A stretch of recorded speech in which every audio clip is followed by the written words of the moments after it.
On today's wrestling news, we've got an update on Will Ospreay's future. A huge match has been announced for Impact Wrestling. WWE star returns on SmackDown, potential celebrity matches, and more. Are you ready? Are you ready for the news time? My name is Phil Chambers, and I am not joined by Gareth Morgan because it was his birthday yesterday and he's taken the day off. But go wish him a happy birthday over on Twitter at gmorgan04. Tell him I sent you. But first, Sports Illustrated had an interview with Will Ospreay, currently running into his Bound for Glory match at Impact Wrestling against Mike Bailey, which is tonight. Now, he was talking about his current New Japan deal, which ends in February of 2024, so in just 4 months. And apparently, he is still in negotiations with New Japan Pro Wrestling, but he also mentioned that he is looking to explore every single option and every single avenue that he can. Now, Impact Wrestling, he did say, is in the running for his next home, and he was saying that he's very excited for the Mike Bailey match at Bound for Glory, and he ended it kind of by saying, especially with what could happen next year. So Will Ospreay kind of heavily hinting at something big happening when his contract is up in February.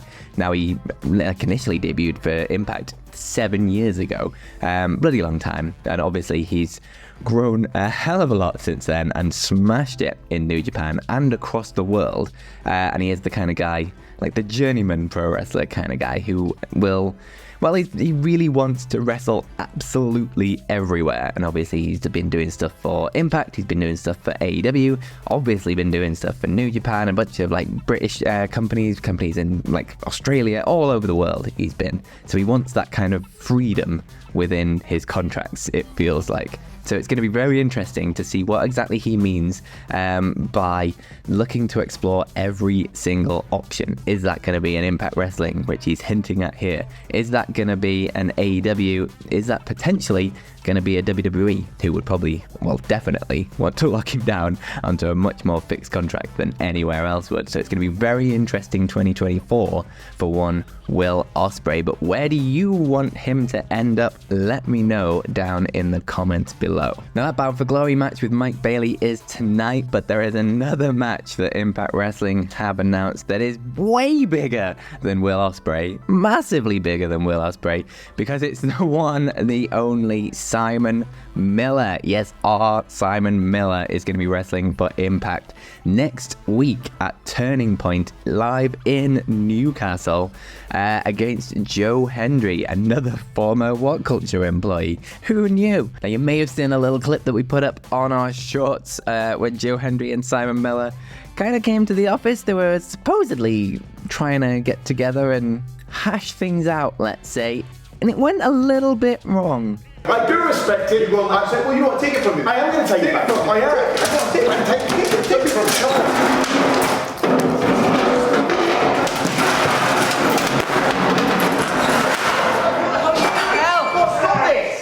So Impact Wrestling Turning Point live next Friday, October 27th. It is in Newcastle. There are tickets available. All the WhatCulture guys are going to be going down there to watch, obviously, Simon Miller's debut for Impact Wrestling. We are all very, very excited for him. It's also going to air on Impact Plus and on their YouTube channel, but I think it's later. They're premium end. You've got to be a channel member to be able to do it. And it's going to be on Fight TV, and that's all going to be airing on November 3rd. So massive shout out to Simon Miller, and I hope he kicks Joe Hendry's ass. Now, moving over to SmackDown, there was a big return last night because Bianca Belair has come back to WWE for the first time since August 18th, when Damage Control attacked her backstage and she was written off TV, not for an injury or anything, just because she needed a bit of a very, very, very well-earned vacation.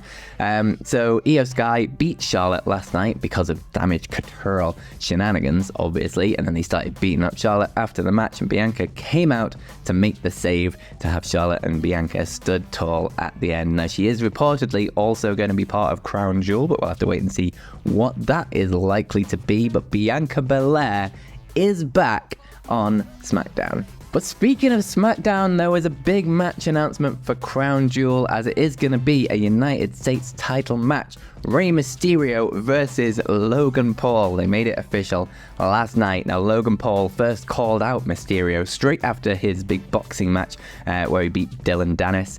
And he's came out on SmackDown last night saying he's already beaten Rey in that tag match that they had ages ago. But now he wants his title. And then Rey Mysterio came out and he said that Logan Paul reminds him a lot of Dominic. He's got all this natural ability but a big mouth. And then they both agreed to the match and they shook hands on it, and it's going to happen at Crown Jewel. Rey Mysterio versus Logan Paul.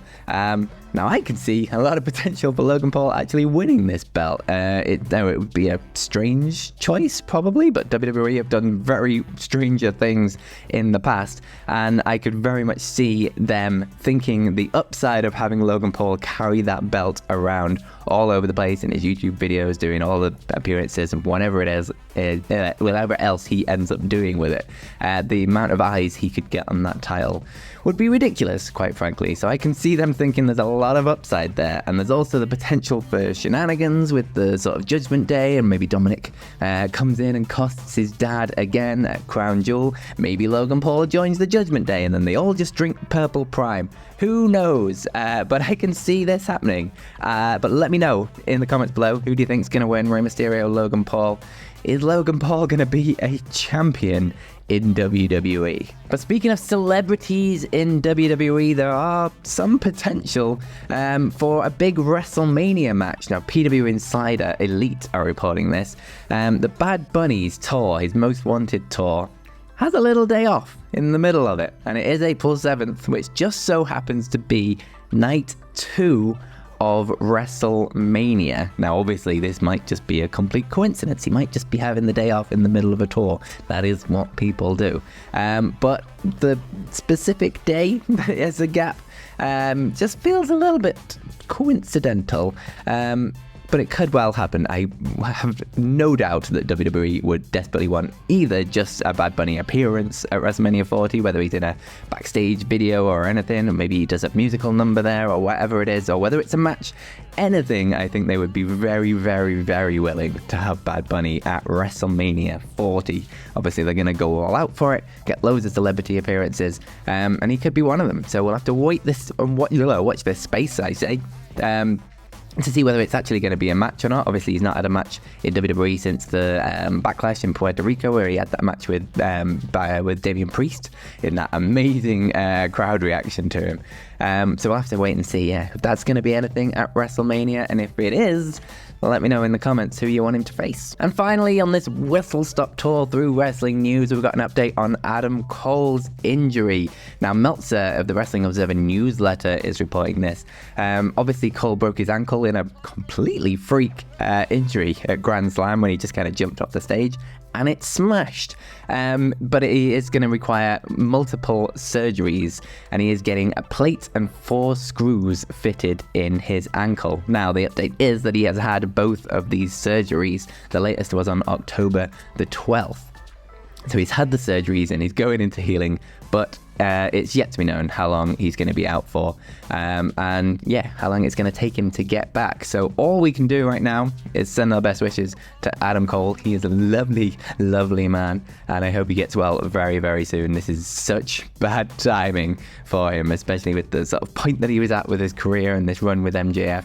But I'm glad they're keeping him on TV, glad keeping him alive, and he's had the surgery that he needs, so he just needs to get better now and get back in the ring where we all want him to be. But that is it. Thank you very much for joining me. You can follow me over on Twitter at PhilMyChambers. Click this video down here to continue your YouTube journey, because they really like it when you watch loads and loads of videos. But subscribe, comment down below, like I say about all of today's stories, but most importantly, have yourselves a bloody good day.